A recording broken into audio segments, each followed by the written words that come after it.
Hello and welcome to episode 5 of the Different Level podcast. This is a podcast about video games and things that get made on the Different Level YouTube channel. And today it's just me. So if you're not a fan of me, I guess you won't like this podcast. But this is kind of like a post-mortem podcast because from recording this podcast, it's been a couple of days since the documentary released. So we recently released Making the Game, which is the new documentary about indie devs in the UK. And I kind of want to talk about the process of making that because I said for a while, especially in the last podcast with Yasmin, that I wanted to talk about like the process of making that documentary because it felt like it's the first proper documentary that, you know, Different Level, under the Different Level name, because everything was filmed under Different Level, I guess. And it took a bloody long time to make, trust me. There was a lot of stories that came out of it. A lot of really fun stories, a lot of like interesting things that happened, but there was also like horror stories from filming and things going wrong, which I'll talk about in this podcast as well. You know, dish the dirt, whatever you want to hear, I'll probably tell you. And yeah, I just kind of want to talk about the making of that making of that documentary. I think there's a few stories in there that might be of interest, and I guess for people who wanted to know how that thing kind of came about and how the idea for it came about and how the filming went and all that kind of stuff. So this is kind of like a little chilled out fireside chat with Dan.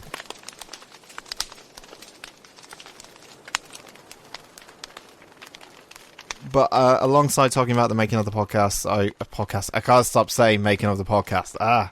Too many things going on at the moment.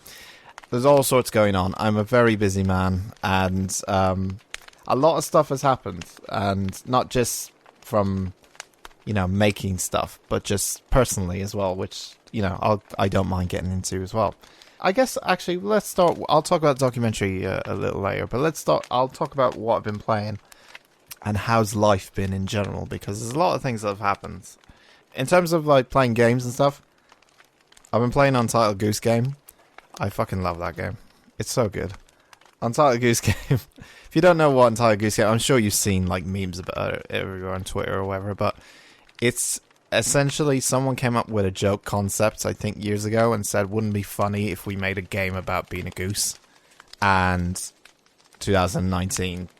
they made a game about being a goose, and it's really, really fun and funny, and I love it. And I actually think it's one of my like top games of the year so far.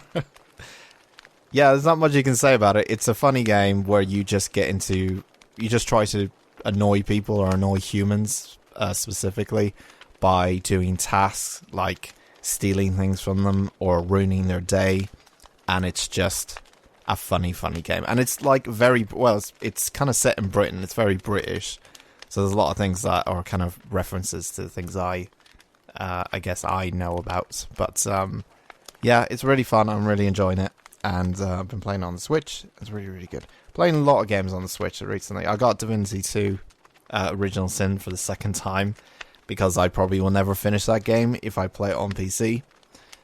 Mainly because I'm using PC to do a lot of work and stuff, and I barely use the PC now for like playing games. I'll do it from time to time. Like after making this documentary, I took like a day or so of not doing anything, not doing any work, because I needed to rest my head a little bit and start playing some Destiny 2. I've also been playing Destiny 2. Shadowkeep is coming out in a couple of days, so by the time you hear this podcast, it's probably already out for Destiny 2, which is like an expansion pack. It's when Destiny 2 goes free to play. And yeah, I'm really looking forward to that as well. I've kind of been an on and off Destiny player for years. I played Destiny 1, loved it. It had its problems basically, and Destiny 2 came out, loved it. Had a lot of problems as well. Destiny is just a constant problem game. There's always problems with it, but I feel, especially in the last year or so, they're going in the right direction. Especially with Forsaken, the expansion that came out last time. And this is for Shadowkeepers when Bungie are going to kind of go independent.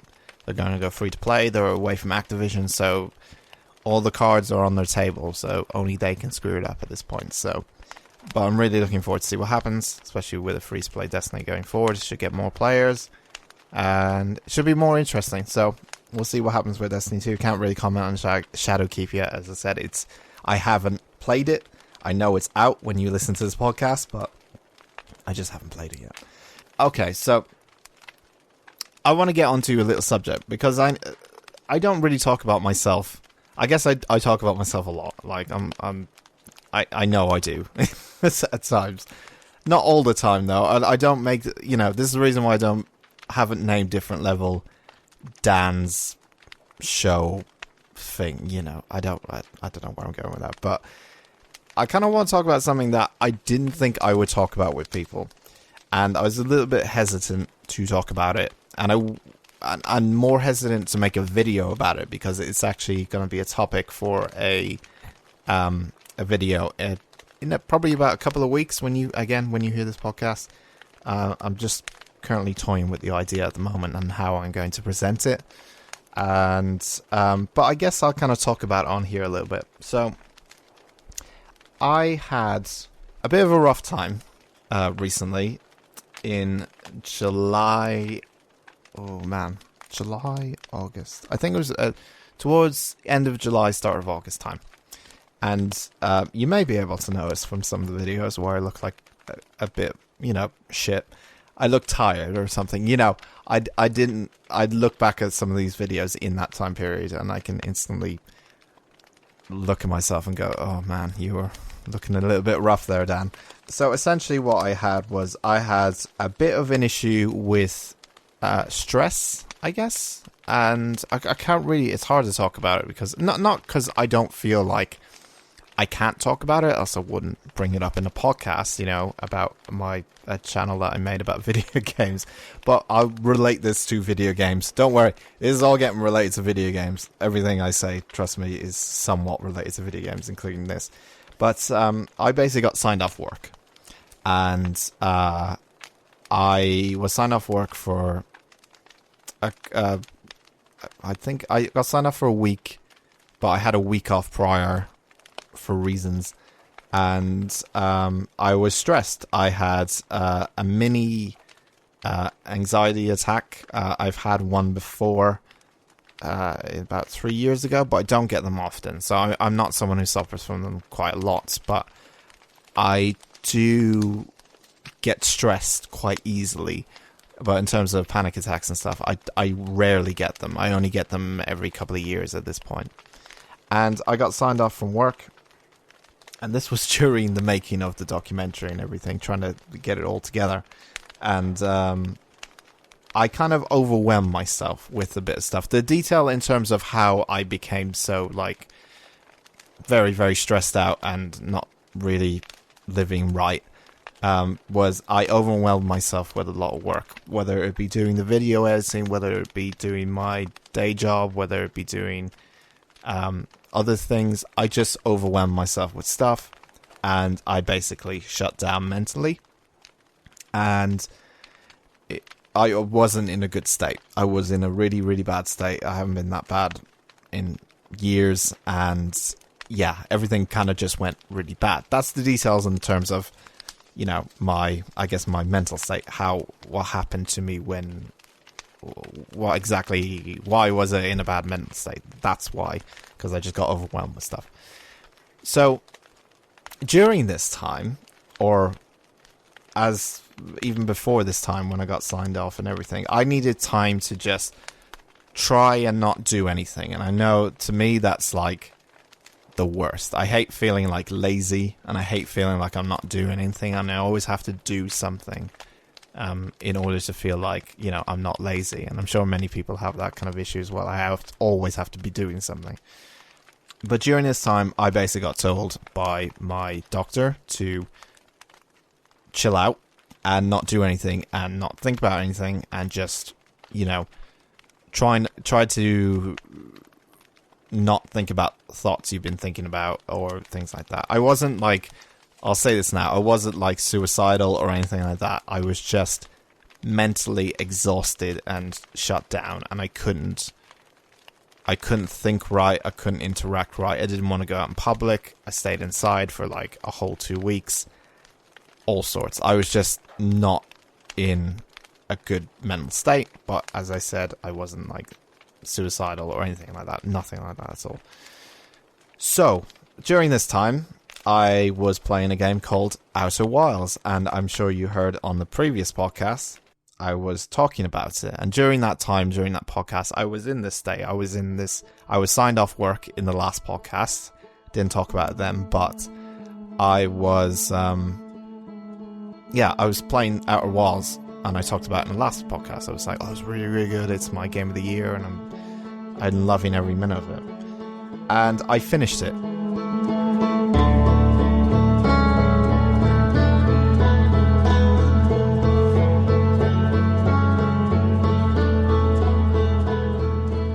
And I finished it while I was in this kind of really bad state. And this is why I think, like, not just Outer Wilds is an incredible, incredible game. Not just because I've had this experience with it while I was in this state, but I guess it's showing, like, how much, like, games can really help you in terms of, like, they're escapism. That's essentially what video games are. They help you escape from the everyday life stresses. And I couldn't think of a better example than what just happened to me with my whole mental state and everything that happened the last couple of months and Outer Wilds. The video I'm making about this is essentially talking about mental health and video games. And while video games get like bad rep in press, there's hardly any press that talk about. I know there's a couple of articles from like Gaming Press and they talk about, but there's hardly any kind of mainstream press that talk about how video games help with your mental state. And I remember talking about in the movies podcast when I was talking about with Roger, and he got signed off, I believe, from the doctor as well. And the doctor told him personally, you play video games because they'll help with your mental state. And for me, the experience with Outer Wilds was amazing. Even if I wasn't in this sort of state that I was in, I think this game is still amazing.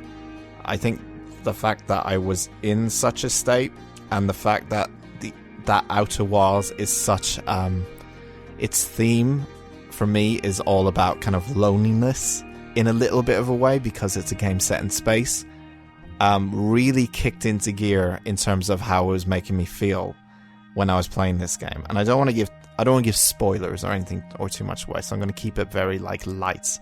But a lot of the Outer Wilds game was about traversing through space, and it was a lot about trying to discover new things. And the game was so like connected with me during this time so much that it helped in a strange, bizarre way. I never thought that, you know, a game like this was going to like help me mentally or anything like that, because it was so focused on like, I mean, the game is all about trying to like piece a story together and stuff, but the kind of experience of playing the game, a large part of it is you being alone, and it's you not having kind of anyone to talk to, and you're just kind of going out on your own discovery.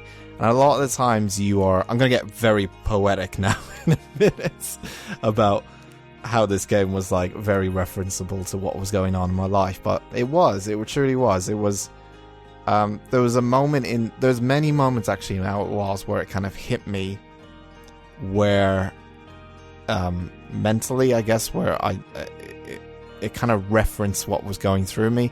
And I know a lot of people who played Outer Wilds don't really.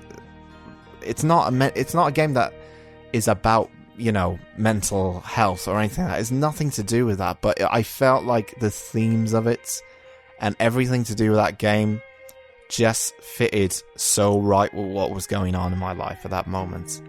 And I think that just added to why I love this game so much, because it not only kind of helped me get through that a little bit, because all I wanted to do during that time was not see anyone, and I just wanted to be alone. And like many people who have like, you know, mental illness or anything, or mental problems, they want to do the same thing most of the time, I guess.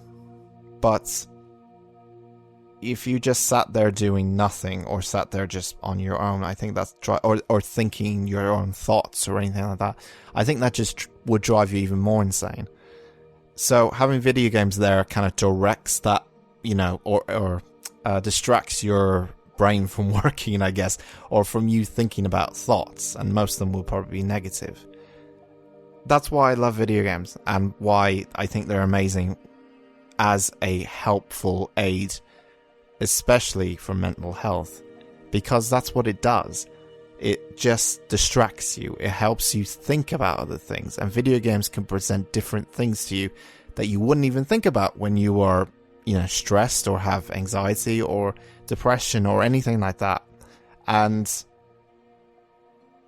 just one experience I had with this certain game really, really helped me during that time. I think that's just something to be aware of. I talked about a podcast a while back when I was talking about how violence in video games, and what was it, like the second podcast I made or something? I can't remember now. I always see a lot of things like that about video games where I just think, okay, I understand where you're coming from if you think that violence causes video games cause violence. But there's a lot of good things that come out of video games that doesn't really get the attention it deserves a lot of the time. A lot of the time. And again, mainstream media never ever has anything good to say about video games. And I hope in the future that changes. I don't think it will. And I think it's just up to people on, more, less mainstream stuff. So, YouTube. Mainly YouTube, I guess. It's just everyone in that games industry understands how games work, and everyone in the mainstream media has probably never played a video game in their life.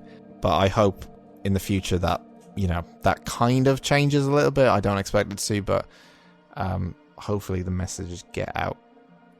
Or at least the next generation of people who are more used to playing video games, i.e. you and me, if you're in your 20s, I guess. Majority of us understand how video games work, whether it's people in the 80s, 70s who were living during that time, who are now older, never really got to play video games because they weren't as popular as they were today. So yeah, that's my kind of little thing, I guess, that I wanted to talk about. But I'm alright talking about things like this, especially now. By the way, I'm absolutely fine now. I feel amazing and I feel fantastic. I've had many different sessions in terms of therapy sessions to get right. It took a while to really get back into the groove of things, but I feel good, and it's just a little story I want to talk about in terms of somewhat relating to video games, but how something like that helped me. And go play Outer Wilds, for God's sakes. I don't think I could recommend this game enough. If I had to say, right, okay, I was in a really, really bad place, I played this game, and you know what, it really helped. And not just because of the state I was in, as I said, but in terms of everything else about Outer Wilds. When I finished it, I felt like this emptiness. I know when a game is really bloody good, right?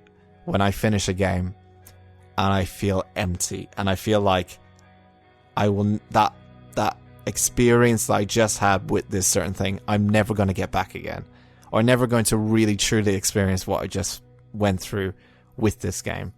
Outer Wilds did that to me, and I know when I immediately feel that, I know that's a special type of game, and I hope more people play this game. I know a lot of people have, but it really deserves more attention. It really, really does. I think it's a really special game, and it blew me away. The ending to that game, the last couple of hours of that game, my jaw was on the floor. I was just like, what is going on? Man, I had so many things. I can make a whole podcast about talking about Outer Wilds. It's that good. But please experience it for yourself. You will enjoy the hell out of it. Play it play it one night for a couple of hours by yourself. Just take it all in, and you'll really, really get into it and enjoy it. And I hope so, at least. You'll get in to enjoy it, because I'm making a big fuss about it.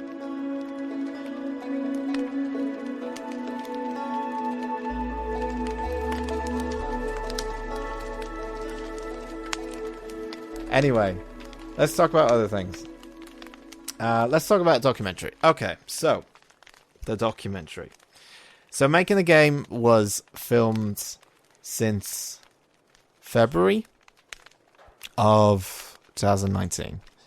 And I guess I'll take you through the timeline. Yeah, I'll take you through the timeline of how everything got made. So how this all started was that I decided that I wanted to make a documentary in January or December, around that time of 2018, about indie developers, but put a little twist on it that it was going to be UK. I know stuff like Indie Game, the movie, was out, and that was more of a focus on, I guess, indie developers in the US. In my hometown, I knew there was an indie scene around, and it was like a lot of people make, a lot of indie developers in the UK, and there was just never anything about them, in terms of like a documentary or some sort of like a feature piece about them. So I decided that I wanted to make something about making a game in a country that isn't called America. I want to see from a different perspective, from a different country. I just wanted to see how that process, what was that process, and how do people, I guess, get into it. So in January, I put out like a little tweet, and I basically said, I'm looking for indie game developers and indie studios and anyone who makes games, anyone who likes games and makes games, please retweet this tweet and send me a DM on Twitter. And that tweet literally out of nowhere just blew up, and it was like seen by about 50,000 people, I think, in a day or so. It just blew up. It got retweeted by news sites, like some people. I was like, really, you're retweeting this? I was like, what the hell? But like even like news sites and stuff, it got picked up. Just this one little tweet that I sent out. I said, I'm making a documentary. I should have put that in the tweet. I said, I'm making a documentary about indie game development in the UK. Would anyone be interested in talking about it on camera? Blah, blah, blah. It just went everywhere, and I got so many messages, emails, comments, everything you can think of about this thing, because everyone wants to be involved. A lot of people want to be involved. I think I got like over 100. Like I can't remember exactly, but there was so many messages I got from people who wanted to at least ask about it, or people who were really, really interested. Now, so that tweet went out, and I was like, okay, cool, great. I've got loads of people who really, really want to get into this documentary. So February comes around, and I'm like, right, I'm going to start filming in February. And in February, we actually started filming. So the first person that we filmed was in Brighton, which is first place we visited was Brighton. God, get your words out, Dan. And to be honest, Brighton is like 45 minutes away from me. It's not actually that far away from me. So I know in the documentary it looks like I've been traveling really far and wide, but Brighton is actually it is like very, very close to where I live. And I met Yasmin there, and so she basically doesn't come from Brighton. She lives in London, but she said she would meet me in Brighton, and we would go to was it Brighton Library? So the only place I could find to like film in. And this is one of the things with doing a documentary or interviews in general. Finding locations is a ball ache. It's like the biggest ball ache in the world for many, many, many, many reasons. Number one is actually just finding a place where you can film, especially when doing interviews. Especially if you're traveling to a town that you have no idea about. That's the worst, where you go to a town and you have someone scheduled to do an interview in that town, but you have no idea about the town, especially driving there, and you get lost and you panic and you don't know what to do. So in February, I meet Yasmin, and I had chat with her beforehand, and I basically said I was interested in her story because, and essentially what I wanted to do with making the game was to show I could have a lot of people on that documentary, and I was supposed to have like 2 extra people on top of it. Complications, which I'll talk about later. But essentially, I wanted every developer to be very different from one another. So with Yasmin, she hasn't really released a full-blown game yet, but I was really interested in her story in terms of she made something, or she made like a tech demo or demo of a game, and essentially she was like not the entry point, because she's already made something and she's got like attention from it and everything, but she was like, I'm trying to create something, I'm trying to create a full game, for the very first time, in a way, like a full-blown thing. And with each other developer, they're in different stages in their kind of careers, in a way. So I went to see her in Brighton. We met at the Brighton Library. If anyone knows Brighton, they've got lots of hills in Brighton. And I had to park my car like at the train station, basically. It was the only way I could get like kind of parking, really. With my gear, go up the hill and down the hill and up the hill, and oh my god, trying to carry all my gear. Get to Brighton Library. We get into this room. I had no idea what the room looked like. It was about 50 quid for an hour, each hour. It's so expensive, I know, but yeah, there you go. Went into this room that was like the whitest room in the world in terms of like the walls. It was just completely just it was the most boring room in the world. Went into it. It was like boring meeting room 101. Set up the gear, and Yasmin came. We had our chat, and it was good fun. I think she really enjoyed it, and I really enjoyed chatting with her. And that was essentially her part done, which was the easiest part of making this documentary. Looking back on it, I thought that was hard, like trying to get all my gear there and try to park and then go to the library, book the library room. It's, oh god, it's expensive. Oh, doesn't matter, do it anyway. Whatever. That was the easiest part. So I met Yasmin, we did all that, and that was one interview done. And essentially what I thought was, throughout February and March, I will get this done. Maybe April time. But I wanted to release it towards the end of April, basically, this documentary. And things got delayed, and things happened. And I got constant, just trying to organize people was the hardest part of this. Was trying to get people in certain days and certain areas at the right time. The problem with it is that I work a full-time job because I have to support myself to do what I do at a different level, which is understandable, I guess. So I could only do weekends.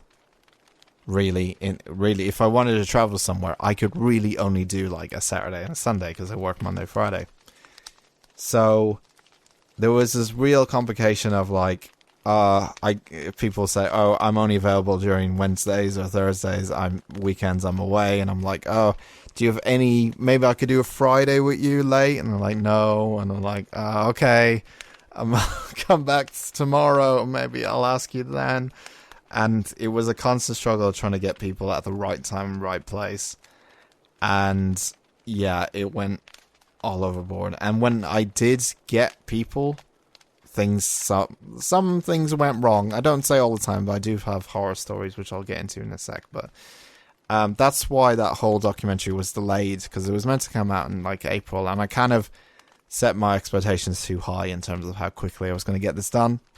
And obviously it got delayed. And instead, I released the Total Biscuit documentary to have something in between filming the making the game documentary and having something for the anniversary of Total Biscuit's death, yeah, that's why this. When people ask, "Oh, you obviously planned, the Total Biscuit thing for a while," I said, "No, I really didn't. I was literally going to get this documentary out way before this Total Biscuit, like in April of when the Total Biscuit documentary came out in May. But by the time April rolled round, I was like, I'm not going to get making the game done by now. I'm not going to get it done at all. It's nowhere near complete. I have one interview done. I need to get way more footage. This is not going to work. So I decided to put it on hold and just focus on the Total Biscuit documentary that came out in May. Lots of people saw that. Very good, but very good success, I guess, in terms of viewership on that. But after the Total Biscuit documentary was done in May, I was like, okay, let's go back to this documentary and finish it. So I contacted a bunch of people, and this is when the horror stories started coming. At June time, it was my birthday in June. I remember it being my birthday in June, and then after my birthday, I started trying to go on trips, and I was like, yeah, I'm going to go here, here, here. I've taken like 2 weeks off work. I'm ready to go out into the world and finish this documentary. I'm like, okay. So June kind of rolls around, and I'm like, I've got a couple of people lined up. So the first horror story is one I like to call Grenade. It's the worst title ever, but hold on, let me explain. So one morning, I think it was a Saturday morning, so I regularly go for breakfast with a few friends. I think I was going for breakfast. I can't remember exactly, but usually in the morning, on a Saturday morning, we go for breakfast at a Toby Calvary. If anyone from England knows that place, how posh are we? There's like a breakfast buffet kind of thing we go to every morning. And essentially in the afternoon, I was going to make my way up to London, which is about a 2-hour drive, to do an interview. And what ended up happening was that before I went for breakfast in the morning, I left all my things I need to put on charge. So that would be my camera, my lights, my phone. Oh, not my phone, actually. Just other audio recorder, anything that needed a charge on it, I would leave and make sure it has, a complete charge by the time I leave.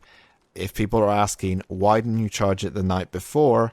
Especially with my lights, I need to get new lights, but my lights, for some reason, if you charge them and leave them overnight, the battery's kind of half drained. It just drains itself, which is just annoying as hell. But yeah, that's I need to leave. If I'm going somewhere, I need to make sure everything's on full charge right before I leave, essentially. So I leave everything on charge in my flat. I go out for breakfast, have a lovely breakfast, and I start driving back to my house. And essentially, when I get to the road where I am, and bear in mind, I'm in a flat, but I'm just off a main road where a lot of cars go by. And before I get to that main road, which is usually jam-packed on a Saturday, I see a bunch of police cars with the sign next to them saying road closed. And I'm immediately thinking, oh no, what's happened? I was very, very scared because I thought something might have happened, or just did someone get stabbed or something, I don't know. Anyway, my cat was left in the flat. Poor guy. But I did feed him, thank God. Anyway, so there was all sorts of police, and they closed off the road. And I asked the police guy what was going on, and he basically said, sorry, you can't come in. Even if you live in the place, you can't go back to your flat. We have a suspicious package. We found a suspicious package, basically. And I've gone, okay. Do you know how long it'll be? I said, don't know. Could be. We have to wait for the bomb squad. So the bomb squad, there's no bomb squad where we are. What I learned was the bomb squad was all the way in Crawley, which is about an hour and a half away. So they took about an hour and a half to get there. So I'm sat there in like a car park at like a supermarket, which just outside that road, so I can see like the police. And I have about 3 hours left to get to my interview in London. And I'm sat there going, depending on when this bomb squad shows up and how long they take, I don't think I'm going to make it to London. It turns out they were there for like an extra like 2 hours. By that time I was texting whoever I was texting.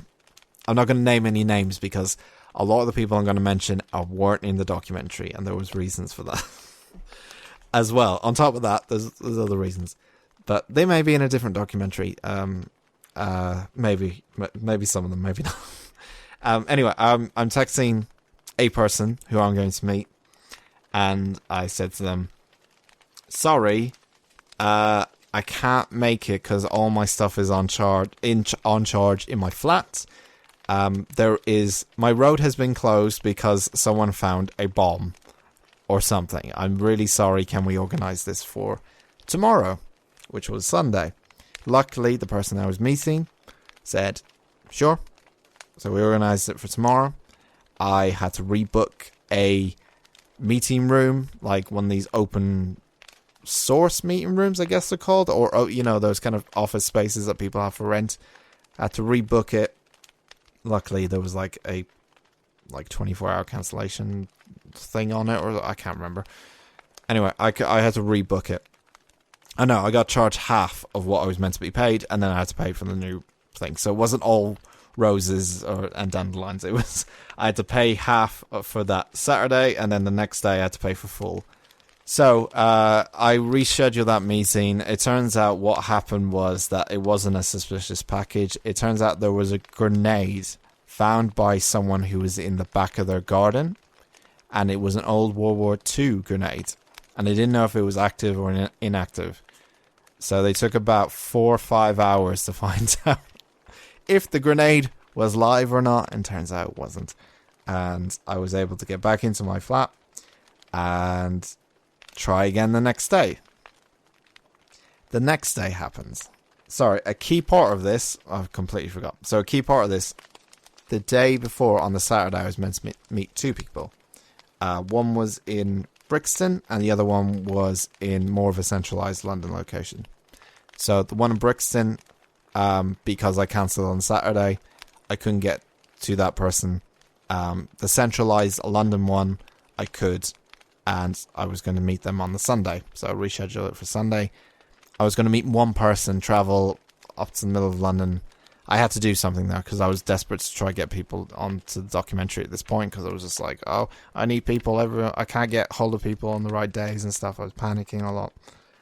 And so Sunday rolled around. There was no suspicious grenade today. I made sure everything was like ready to go. I didn't go for breakfast or anything like that.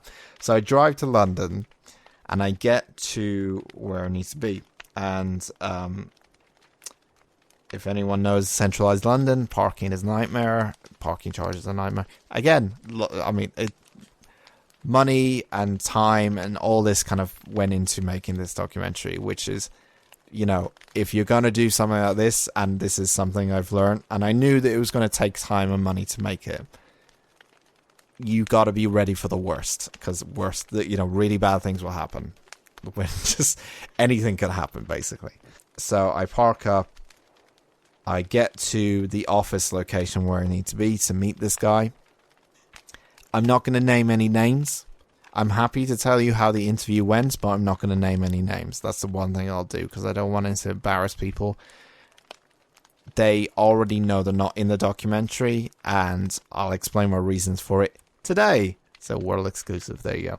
But I go into the meeting room, or the area where we're filming, and I wait for this person to turn up. Now, this person is like an ex-AAA. Used to work for a big company in the games industry, and they went indie. And so I met this person. They seemed fine at first. And I don't want to think of this podcast as me shitting down on anyone. Like, I 100% don't want to do that. But this is more of a thing for, as well as me just talking about my experience with things, this is why this interview is not in the documentary. It's kind of an explanation to why. And I just like to be honest with people, you know. As when I go to meet people to do interviews, I need to get the best version of you for the camera. Like, if you're too quiet, if you're too, you know, not giving a lot of, you know, speeches or answers, or it's really hard to get an answer out of you, that's a problem for me making a documentary. So, essentially, this person comes in, I start asking questions. The interviews I usually do is about an hour, and this one was 30 minutes. And bearing in mind, I traveled like 2 hours to get to London, because I started getting one-word answers, and I can't stick one-word answers out of documentaries. And because I was very new at this, and because I was quite like nervous and I was tired and stressed trying to get to the location and trying to get all my things set up, I didn't have like the guts, I guess, to say, can you elaborate a little bit more on your answers, because I'm trying to make people feel comfortable when I'm speaking to them, so I'm not going to like push them for answers, because it will come out on camera that they're like uneasy about this whole thing.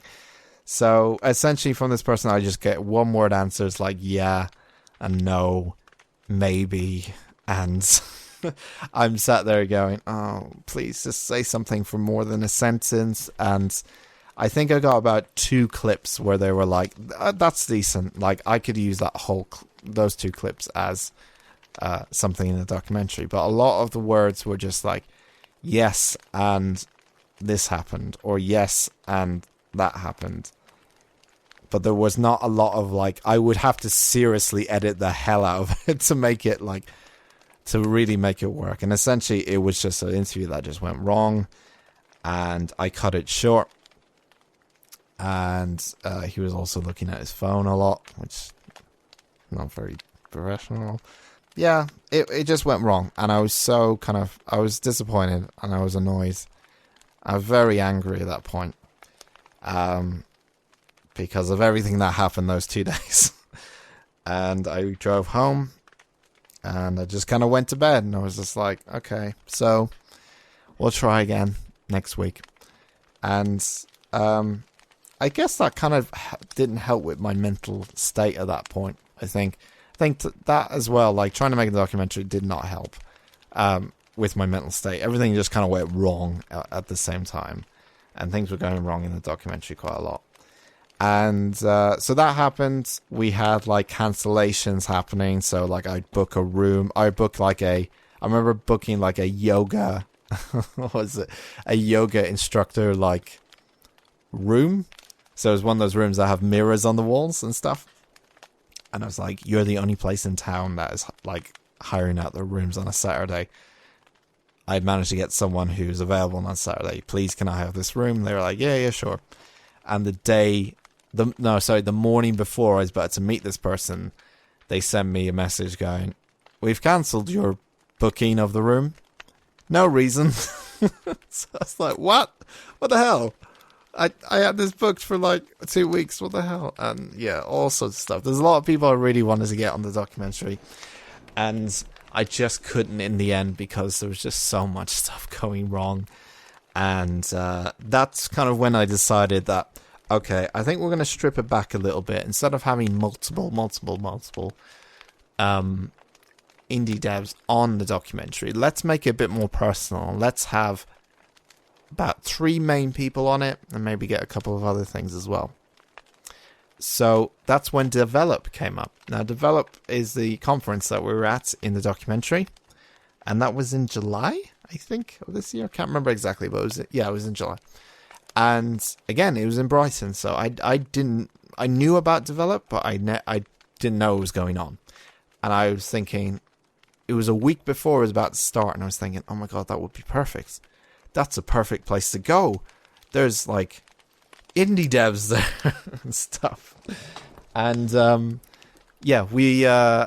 I was a week before the conference was about to happen. I just emailed the guys who were running it and said, please, can I just get a media pass, please? I need to film stuff. And they were like, oh yeah, sure, go ahead. And Developer was very interesting. We had a really good time there. It was interesting how it all works, because essentially it's not like E3 at all. It is more of a meet and greet in terms of the business side of video games or making video games. They had like a Unreal Engine show floor, which showed off a bunch of games, including the guys at Tryhard, who we had in the documentary, and showing a bunch of games that were made off the Unreal Engine. They also have they had a game jam tournament or contest going on as well, which is where a bunch of developers make a game, usually in 72 hours, and then show that game off to the public, and then whoever wins gets some sort of prize. There was also lawyers there, people, insurance people, insuring your game studio or your event, your esports team, all sorts of stuff, everything there in terms of if you need to run an indie studio or an indie, indie name, development brand, whatever you want to call it. There's stuff there. That's the resource hub for everything there. That was, there's people taking business cards from people, just people chatting about things. It was really, really good fun. I really enjoyed the atmosphere of it. It was in the Hilton Hotel in Brighton. A really cool place to go. I definitely want to go back there next year. Even though I'm not an indie game developer myself, I like just the atmosphere of it. It seems like a really chilled atmosphere. We also got a really nice free lunch. Oh god, guys, I'm so sorry if I can't remember your names. I can't remember your names, but there was a studio that just opened in Ireland. I'm so sorry, guys, I can't remember your names, but we did chat to two of them, to the people at this studio while we were at dinner, or while we were at lunch. But essentially, these guys paid for the lunch of the speakers in develop. So everyone who was doing speaking or doing a talk or anything like that. And they also paid for media as well. So we were invited, and they gave us a really nice free lunch, and they made a nice speech where they said we're a new indie team, or a new team of ex-AAA guys, and we are starting up a new studio in Dublin, and we wanted to introduce ourselves by giving you all a free lunch. And it was really nice of them. Lunch was great. And I can't remember all your names. I'm so sorry, guys. It's been a long day. I just wish, I spent a lot of the time just trying to run around that place, trying to film a lot of things. And I wish I just kind of took it all in a little bit more. I was very panicky that day. And it was just about when I was on the boom of losing my kind of mental state of mind. And I was just a bit all over the place. And the signs were kind of showing at that point. But I had a really fun day there, and developer was really, really interesting. But then we also went to see Cole, who was in Bristol, who was in the documentary. And my fun story in Bristol, the funny story is, you're never going to believe this, but some of you know this story already, but I'll probably say it again. So I get all the way to Bristol, which is about a 4, maybe 5 hour drive from where I am. It's pouring down with rain, and I'm not even kidding. I've never seen it rain that much in England. It was pouring down all the time I was driving for 5 hours, all the time I was in Bristol, and all the time I left Bristol afterwards. It was pouring with rain. It was just the worst weather I think I've ever seen in England for a long time. Anyway, I get to Bristol, and I start messaging Cole, and I'm like, okay, I'm here. I just got to get my gear out of the car, and I'll meet you at Bristol Games Hub. By the way, Cole works at Bristol Games Hub. I had to cut a lot of things out of the documentary, by the way, just because of the timing. But in terms of the timing of the actual length of the documentary. But Cole works in a place called Bristol Games Hub. It's a place. It's like a space for loads of indie developers in a office space, and it allows affordable office space for indie developers in Bristol. And it's a really, really cool place. Please do check it out. I forgot really to mention it, but we talked about it on camera, but we had to kind of cut it out. We cut out a lot of things out of the documentary just due to time and stuff. But essentially, I get all my gear out of the car, and I go to the Bristol Games Hub, knock on the door for Cole, lets me in. We get set up. We're in the interview room. I'm all ready to go. Lights are set up. Everything's ready to go. Batteries in. Check. Camera lenses on. Check. I turn on my camera and I immediately see the message, no SD card inserted. And I remember from the day before, which I probably should have talked about, I was filming the day before. And essentially what I did was I left the SD card plugged into my computer in the SD slot. So I was like, okay, no bother. I'm sure I have a spare somewhere. I do have spares. And they're in like a little, what do you call it? Like a little wallet. Not my actual wallet, but like a card wallet, basically. And guess what? I left that at home too because I was putting cards into it before I left. So I was actually filling up with extra cards. But I forgot to actually bring the wallet. So I start panicking. Cole, bless his heart, didn't know what was going on with me because I was just like, oh my god, what have I done? What have I done? I end up running back to the car. I can't find the car.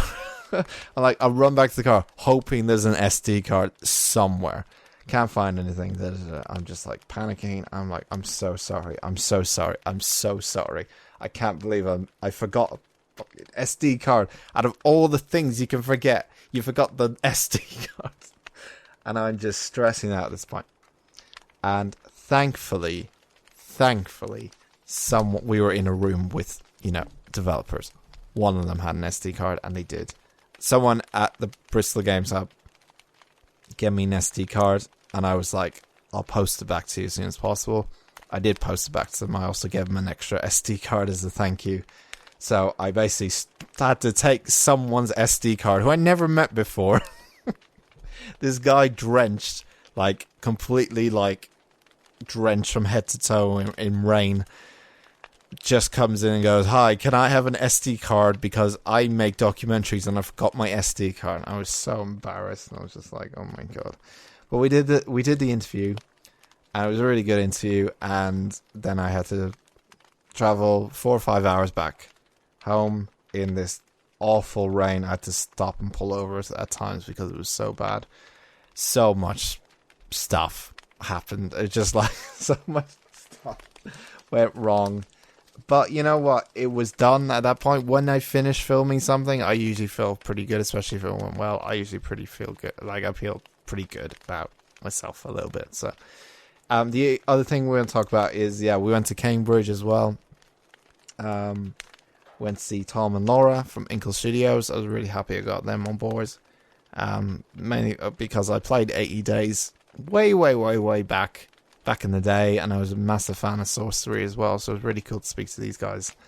And I'm currently, or just about, finishing Heaven's Vault, which is their game they just released, which is really, really good. Go play it, guys. Honestly, it's a fantastic game. So I went to Cambridge to meet them. And the funny thing is that Tom... So one of the things you may notice in the documentary, and I apologize for this, but I tried my best to do something about it, is that when you watch the documentary, as you keep watching it, Tom and Laura kind of feel like they're getting brighter. There's a sunbeam coming through on them. Essentially what happened was, I asked Tom, would you like to be in the documentary?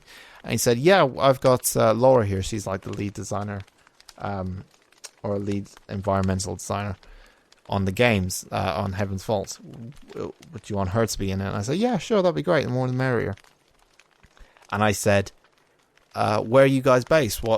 Where's your building? Where's Inkle Studio? And he was like, oh, we work remotely. Basically, we just meet up anywhere we like, and we just work wherever we want. So he said to me, do you want to come to my house? And I was like, okay, fine. If you've never met you before, but yeah, if you want to invite a stranger into your house, that's absolutely fine.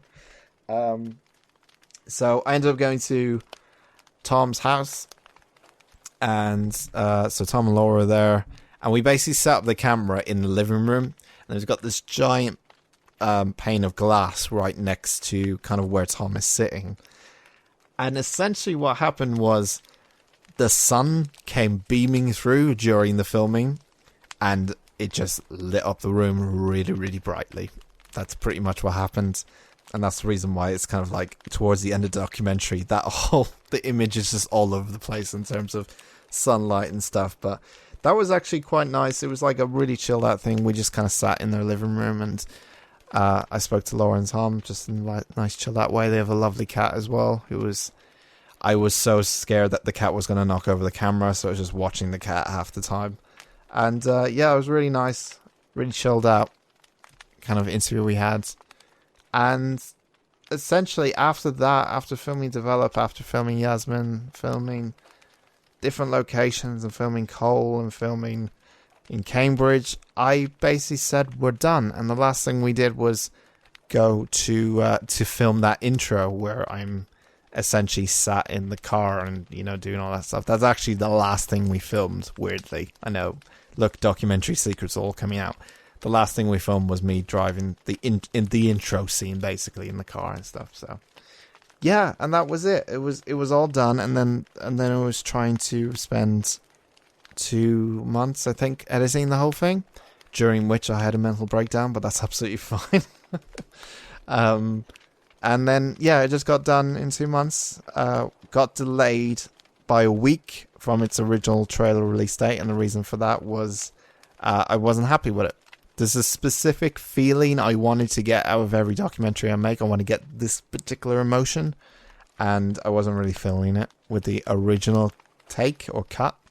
So I redid it all in a week, and then I released it, and I'm really happy with it. When I think about it now, after kind of the dust has settled and everything, I'm really proud that this thing actually got made, because I could have really easily given up on the whole thing, and just because of so much stuff that happened trying to make it, you know, it's I could have very easily just went, no, I'm done. Let's just do something else. I don't want to do it anymore. It's too stressful. But yeah, it was a journey. It was a journey and a half trying to make this thing, and I really appreciate people so far checking it out and enjoying it, and yeah, first of many to come, I guess.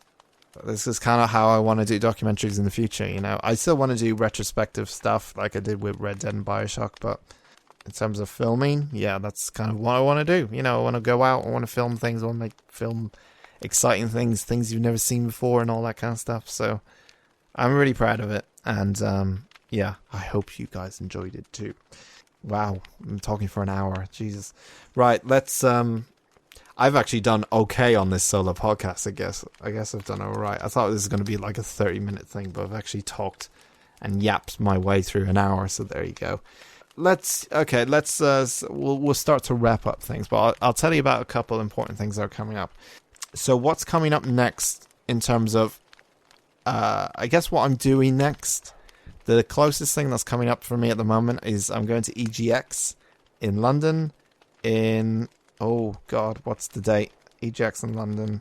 Event is on the 17th to the 20th. I'm going to be there on the 19th and the 20th, so the Saturday and Sunday. And I don't think... I'm just going there myself. I was going to bring, like, a friend with me, but my friends are busy and stuff, so essentially it's just me going there. I don't think I'm going to film anything. I don't think I want to. I think I just want to go there and play some games and really enjoy myself, as weird as that sounds. But I will probably do a podcast from there, because there's a lot of games there that are not, you know, released yet. There's like, they're showing off Cyberpunk there. They're showing off the new Pokemon game. They're showing off a bunch of stuff that hasn't been released yet. So I want to play these games and kind of talk about them in the next podcast, maybe. And maybe we'll get a guest or so. Maybe I'll meet someone there who's, you know, who's been on Twitter or something. I don't know. And if you're going to EGX, let me know. Send me a little tweet or something. And yeah, I'll meet you. I have no friends going there, so there you go. You can just meet me if you want. I'm staying there for a day. I'm staying over, so I'll be there on Saturday and then leaving on Sunday afternoon. Got a couple of videos coming out. We're still continuing on with the future video game series. The next one coming out is about streaming games and subscription services. That will be coming out this week, I believe. Start of the week, you get this podcast. End of the week, you get the video. I think that's how that's going to work. We also got the birthday of different level. And some of you may think, hang on, your birthday's not in October. And it is, and I'll explain in the birthday video why it is. So it'll be a year old at different level, technically. And that's weird to me, that it's a year old. Very weird. I can't get over that fact, but yes, it is. It will be a year old. We're also going to do some like nice channel refreshments. God, why did I want to say refreshments there? We're going to do some nice like refreshing the channel page with stuff and maybe new thumbnails and new art and stuff. I don't know, but there's something I'm looking into. It's more likely that I might do it towards the end of the year, start of 2020. But yeah, I want to do like a mass update in terms of visuals and stuff on the channel. And I am organizing the next documentary at the moment, and I have an idea of who it is. I can't tell you who it is yet, but if it happens, I'm really, really, really excited. Yeah, I've been in contact with like a possible contacts. One has kind of shown interest. If that works out, I'm very, very excited about the next documentary. And essentially, we're going to make one more documentary for the end of the year. I wanted to make two, but going on what happened with the last documentary, I want to take my time and just make one, for the rest of this year, and then reevaluate what we're going to do in 2020 and stuff. So, but this one will be really cool, really special. I hope it's going to be out just before Christmas time, something to watch during Christmas. And yeah, if it happens, very, very, very, very excited. I can't tell you how excited I am about this. I can't say who it is yet. It's a secret, but it'll be so exciting. And yeah, that will be coming out in a couple of months, so please stay tuned for that. There's lots of stuff coming. I'm always making things, and just I thank you for your patience. And I know things have been delayed, or I haven't posted things for a long time, sometimes during the making of videos and stuff, but I'm always trying to make like things that are enjoyable all the time. So I applaud you and thank you for your patience, and thank you so much for supporting this podcast and supporting the Different Level YouTube channel as well. And you guys are awesome, so thank you. I'm going to wrap this up now because I've been talking for an hour and 6 minutes, which I didn't even think I was capable of doing, but turns out that Dan never actually stops talking, so there you go. So thank you very much for listening to this solo podcast. We'll be back in about a month's time with a new podcast. Do check out the Different Level YouTube channel for new stuff that's coming out in terms of videos, and I shall see you next time. Have a good one.